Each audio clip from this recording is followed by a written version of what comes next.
So, on this particular radio station that I listen to, pop radio station,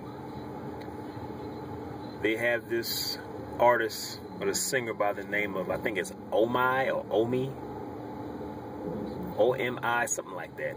Okay, I think I'm saying it wrong. I could be mispronouncing his name, I'm not sure. But he has a song called Cheerleader. Alright, I hear it all the time. I just never really listened to the words. It's got a nice little catchy beat and whatnot. And I finally listened to the words and I'm like, okay, cool. Then to come to find out, that happens to be one of my wife's new favorite songs, right? And it's funny because when I finally listened to the song, my wife was the first person I started thinking about, naturally. Then I started thinking about just us in general. From the time we met until now.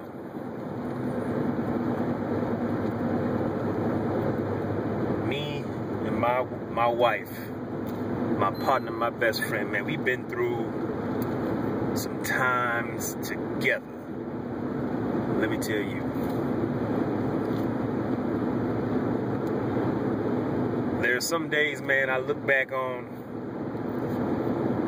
you know, I reflect, and I'm like, man,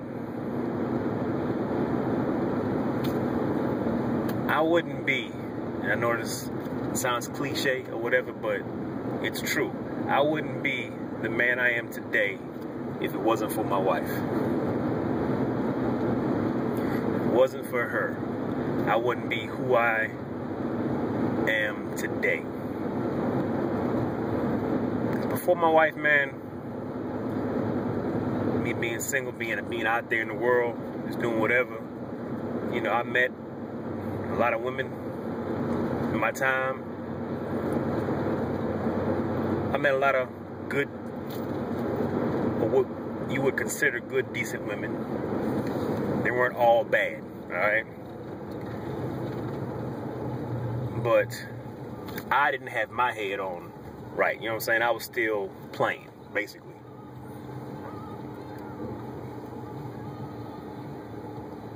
And truth be told, man, I had some very messed up ways about me when it came to dealing with women and everything, and a lot of things came back to bite me in my ass. But you know, it's like, it's whatever. 'Cause I was playing, man. I didn't care. Didn't care. Then I met my wife. At the time, the woman that I didn't know that I was going to spend the rest of my life with, right? It was something about her that she was nothing like what I've met before. Nothing like it.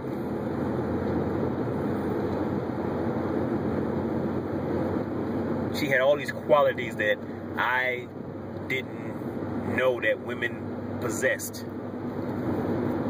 Didn't have a clue. Even the good, decent women that I've met beforehand, they just couldn't hold a candle to my wife, then girlfriend.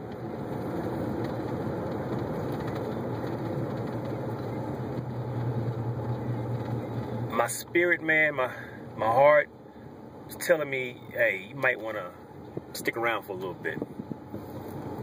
Because there's something about this one right here I just can't put my finger on just yet, but you might want to stick around for a little bit. But at the same time, man, I was still dabbling in the streets, and whatnot.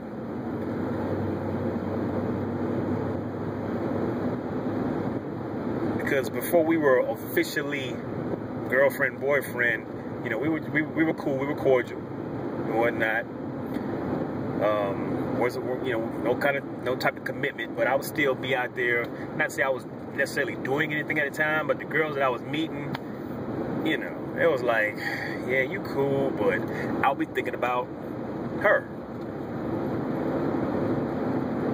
So that's why, you know, a lot of the women that I met after I met my wife, was like, yo, yeah, you cool, but this ain't gonna work. So, you know, went back to her, and you know, I made it official, not marriage, just you my girl. And it's been on and cracking since then, man. So we had our good times. We definitely had our bad times. And that's all on me. That's all on me. I mean, I'm not gonna get into details, man, but I've done some pretty shitty things in our relationship.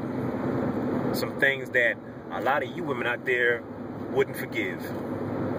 Because today, in today's time, today's climate, if a man does something, let's just say steps out and gets with another girl, y'all call it quits. Like, nope, that's it, you're done. We get labeled a dog. Once a dog, always a dog. And that's it. This woman looked at me, looked at my flaws, like, you know what? Yeah, I'm mad, you hurt me, but at the same time, you're human. Humans make mistakes, and you're a man.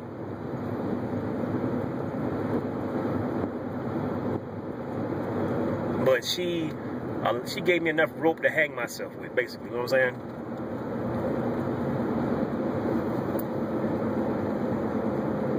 Then I met her mom, and I saw where she got these things from. I love my mother-in-law, by the way. Anyway, it's about my wife. But yeah, man, like I said,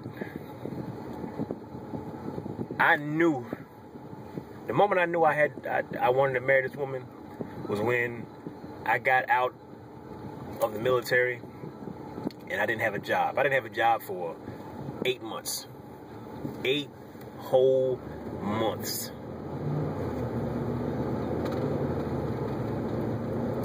I wasn't receiving my benefit, my VA money just yet. It took a long time for that to go through. But we already had a life. We already had a life together. We had a child. And as a man, I felt like a loser, man. I couldn't provide. I couldn't do anything, man. I mean, I was out there looking hard every day. Nothing, nobody was calling back. I couldn't get, that's the first time I heard overqualified. I'm like, oh my gosh. I was on the bed, balled up, crying, you know, fetal position.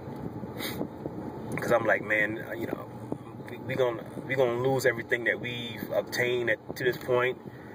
I don't want my daughter, I don't want my family to be out in the street.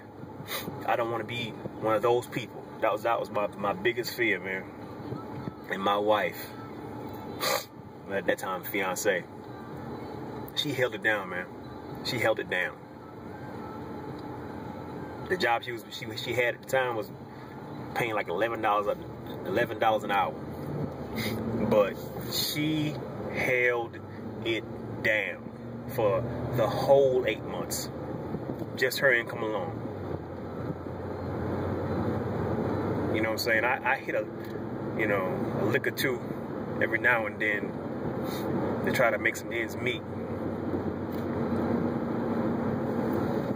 But, you know, it's like, yo, I can't be doing this crap because I get caught out here, I'm going to jail, and it's game over. You know?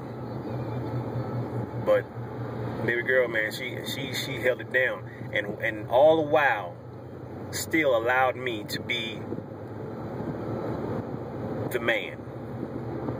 Never once did she demean me in any way, because she was making the bacon, pretty much. She never looked down at me like a lot of you women do, as far as I make the money, I wear the pants.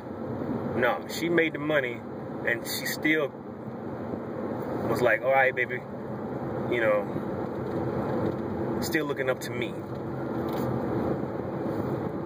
And y'all just don't know how good that felt, man. That was just a reassurance that, you know, it's going to be okay. This woman has my best interest in hand. Every day, man, she would talk to me. She would give me these talks, these pep talks, man. Just to put that battery in my back to keep me going.